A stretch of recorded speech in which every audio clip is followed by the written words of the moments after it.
Tekken Tag Tournament was the first of many facets of the Tekken franchise. It was the first to release on PlayStation 2, as that was a new console at the time. It looked better than the arcade version as it was running on a new visual engine. And finally, it was the first title in the franchise to really dabble with non-canon storytelling, as it was a title that didn't actually fit into the main canon of the Mishima storyline in the other mainline Tekken titles. This trend would continue with titles like Dead by Degrees featuring Nina Williams,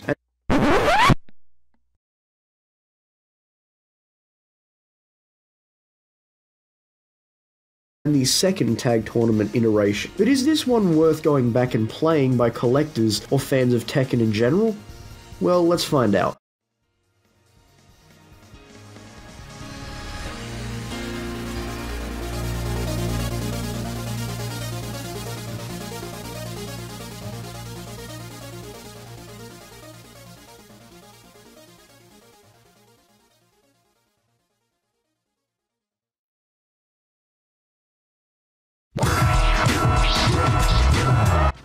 The year is 1994, and Tekken 1 releases in arcades. It's insanely popular and people are begging for a way to play it anywhere but the arcades, because the arcades back then kinda weren't the cleanest. So Namco did all that they could think of and release a home console version of it on the PlayStation 1. It sold 1 million copies quicker than any other game has, and yeah, unfortunately Tekken 1 isn't exactly a game too many people talk about much these days. I mean, of course, you gotta remember, this was the days before we all prayed to the sun, aka Harada, because this was actually produced mainly in part by someone from Sega who worked on the Virtua Fighter franchise.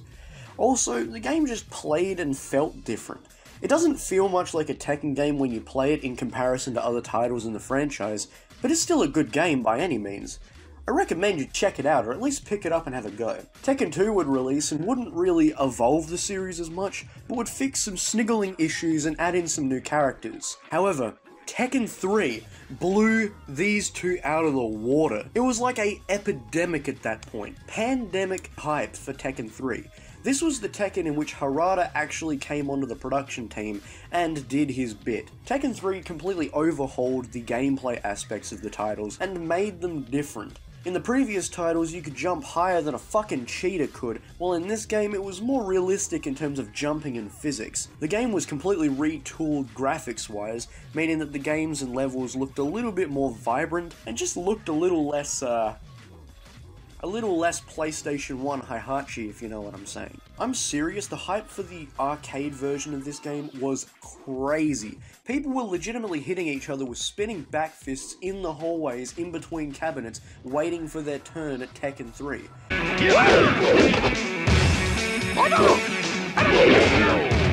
I mean, sure, Ape Escape was trying to sell the DualShock to PlayStation 1 owners, but Tekken 3 was trying to sell blunt force trauma to children, so which one do you think won? I know, the cooler one.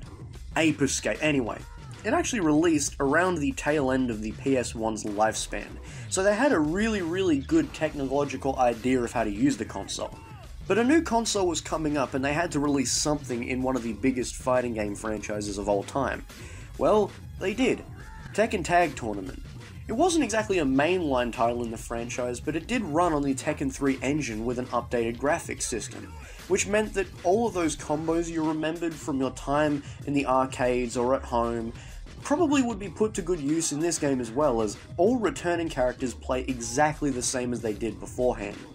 It effectively is just Tekken 3, but adding the mode that allows you to play with another partner, and allows you to tag in for some frantic, fast-paced partner action. So let's take a look at it. Tekken Tag Tournament doesn't really variate anything from the previous Tekken title, as it runs on the same engine and is effectively the same, with the new characters being given their own movesets. However, a majority of the game stays the same. The newest addition to the game is the tag feature, which allows you to tag in your partner at random intervals in the match, allowing you to string together combos or tag out if one player on your team is getting too low on health. This adds an interesting dynamic that for the most part never really feels like it becomes unfair, unless you're getting into the higher levels of gameplay, where people seem to know exactly when to and when not to switch. Really, the game becomes its most fun when you actually figure out the two characters that fit your playstyle and go together like bread and butter. For example, if you were to mix Nina and Anna, you'd get an interesting tag team dynamic. Same with characters like King and Armored King, Jun and Kazuya, and Jin and Ling. Unfortunately, however, at this point, those tag team combos you can do in Tekken Tag 2 didn't exist. So you'll effectively have to string together the tags with rudimentary combos and grabs instead of doing those crazy bone-crushing combos that you can do in the second iteration of this title. The graphics in this game are really interesting because it has all of those early 2000s vibes that most games at the time had. The PlayStation 2 was new hardware and they were really working with a powerhouse with the way that this game looks. There are some physics in certain cutscenes and gameplay that still look really good to this day, and I personally really enjoy the game's look and atmosphere. Along with the music, the graphics really suit this title. All the character models look less blocky, and for the most part that really does wonders for the cast of Tekken. Stepping into all of the levels provides a really interesting differentiation between each other. The only thing that I find weird is how the levels kind of pivot on themselves, with the ground layer being different to the background layer. For example, I mean, look at this. That's not normal. Outside of that though, most of the animations are pulled from the previous title, with some characters sharing certain attacks and strikes, usually basic punches that are ubiquitous between the cast of Tekken. The only issue I have with graphics in this game is that all of the ending cutscenes for every character in the arcade mode are in the in-game graphics. So it's not going to look as good as the opening cutscene, which is really sad because that's still one of the best looking cutscenes in a Tekken game in my opinion. It just has all of that early 2000s feel, and it really reminds me of the arcades.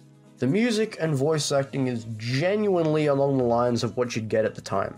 There is very little voice acting in this game, keep in mind, so you'll only really ever hear characters yell or taunt their opponents before and after matches. There really isn't much dialogue in the dialogue sequences or cutscenes at the end of the game, however. Well, that's Tekken Tag Tournament. It's a genuinely fun game, and I'd definitely recommend it to anyone who collects video games or who's a fan of Tekken if they see it in the wild. I wouldn't recommend paying too much for it, however, as, again, the story is a little bit lacking and it isn't really canon to the series. In fact, I'd probably recommend buying Tekken 4 over this if you see both of them in the wild for a relatively similar price. A lot of people don't like Tekken 4's gameplay and think it's too different from the previous, but I appreciate it. Anyway, this has been another Fueled by Hentai game review, so stick around on my channel and I hope you enjoyed. Thank you guys for watching.